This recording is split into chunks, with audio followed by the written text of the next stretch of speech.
Thank you for being here to support girls who are bound for slavery. My husband Daniel and I unfortunately cannot be with you tonight because of his struggle with cancer. He's now in hospice and not doing very well. So it's an intense time for our family. I just want you to know that I can't leave his side. He's the love of my life. He's the co-founder of She Is Safe and has poured his brilliant self into this ministry for all of these years and been my biggest cheerleader and trainer and coach for wonderful young adults who can really shine in this kind of ministry. So we'll plan to join via live stream with those friends. And I just want you to know, wherever you're joining from, that you are a part of this big, beautiful tree of safety and refuge. When a tree like that is under the right conditions by rivers of water, it becomes a tree of transformation, a tree that bears fruit to nourish and multiply for others. That, my friend, is how we change the entire picture of human trafficking and how we change the world for generations to come. I'm so very grateful that after all of this time, we are able to have a wonderful celebration like this. We're here to celebrate what, by God's grace, has been accomplished in the lives of individuals, families, and communities over the course of this time. We want to share, too, for those who are new with She Is Safe, how this is actually accomplished. How do we do this work? And then a little bit of what lies ahead that God has already laid before us. The number one question that we get about She Is Safe of late is, how are you able to continue to do your work during the pandemic? The short answer to that is because we have grown solid roots from the beginning of She Is Safe. Our structure was to create long-term partnerships with local organizations and churches in these high trafficking areas. So the boots on the ground, they're now in 8 countries and more that we're adding, are our co-workers, are these in these local groups. They are present in these communities. It's their homes. They have grown up in this environment of abuses against women and girls, and they know how to help navigate culture and obstacles that might lie in our way. We have relied heavily on these wonderful partner ministry leaders. And over almost 20 years, She Is Safe has sent our roots down deeply into the local soil, strengthening those partner ministry leaders and facilitators and co-workers. What this means is that in all kinds of environments, pandemic, lockdown, wars, still girls are being rescued and restored. Women are in She Is Safe groups, and children and their families are learning how to avoid the tricks of traffickers. Altogether, over our last 12 months of evaluation, 73,968 people, by God's grace, are in one of our programs of prevention, rescue, and restoration. I know it's awe-inspiring. And it's our response during these hard times that has led to some remarkable developments.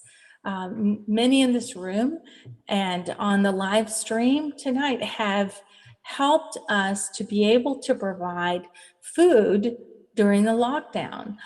There were 368,000 meals delivered at last count.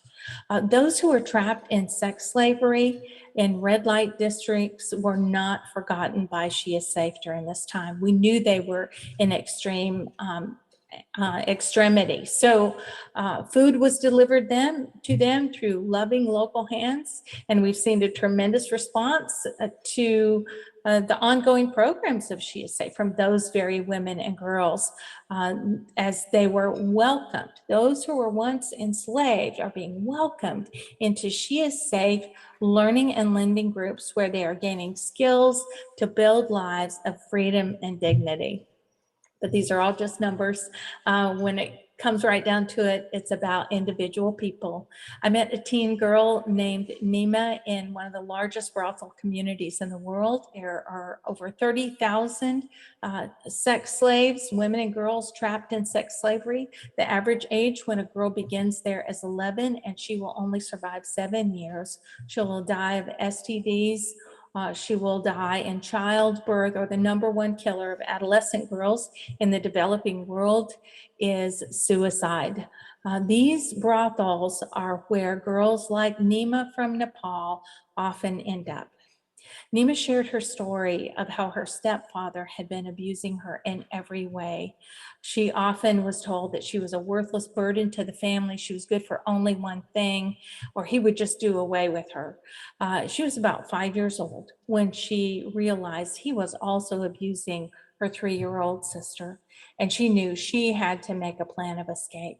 And so Nima packed a little bag and awaited their moment. She knew he was asleep. She heard him breathing very deeply. And so she put her hand over her little sister's mouth and said, "It's time for us to go. We need to run."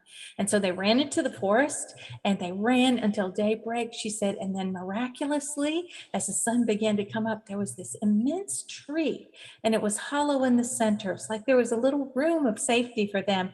And so they crawled in and fell asleep. She said it was the first time in her life that she ever felt truly safe. There's so much more to tell about the story. This courageous, resourceful girl offered to a shopkeeper in a little village to work for her, cooking and cleaning, but the shopkeeper soon realized she could get a lot more for Nima if she rented her out to men in the village. Nima was eventually sold to a trafficker and was taken from Nepal to India, where we met. It was there that day after day she was abused. And one day she was walking along in the red light district. She met one of the She Is Safe co-workers who makes it her business to befriend the girls there, who told her about the She Is Safe sponsored restoration home for girls. And of course, Nima was quick to say yes to the opportunity. That's rescue and restoration, of course, and everybody loves a good rescue story like Nima's. For She Is Safe, rescue happens best when there's a local woman who looks and sounds like the girls that we're trying to reach, and who offers real love from the heart of God and from their own hearts, and a safe place to be, and healing, and a way to build a whole new life. Girls like Nima can be rescued and restored and become fruitful, becoming a big tree of their own for other women and girls. Rescue is one thing, but if you really want to have a long-term impact and change the picture of human trafficking, prevention is the way to go.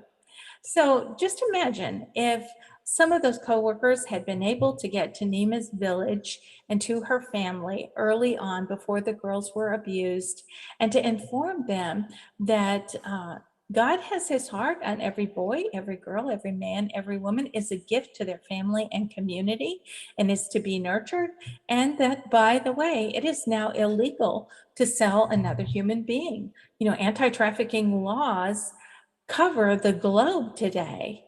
Well, we would also then offer these families the means to generate a different kind of income, one that would elevate women and girls. We help families learn to grow or make or sell something that their neighbors would need. Imagine too if Nima's mom had joined a She Is Safe weekly transformation group where she learned the rights and safety of girls, learned vocational skills, joined a saving and lending pool, and then began to generate income and invest that back in her precious little daughters. So they were no longer considered a worthless burden. Instead, they're seen as gifts from heaven, as they truly are. In many of the places where we work, though, those who need what we have to offer and are quick to respond are illiterate girls and women. How do you teach an illiterate woman or girl the essential components that can change their lives? Well, through playing learning games. Over 5,000 women today and teens are in our transformation groups learning in just this way. So, here to help demonstrate the introduction to She is Safe Transformation Groups program is our Vice President for International Ministries, Katie Anderson, and her daughter Avery, along with Rhiannon Wenzel, our India Director, and Mike Brown, Nepal Director and Director of Church Engagement. Please help me welcome them and get ready to play along too.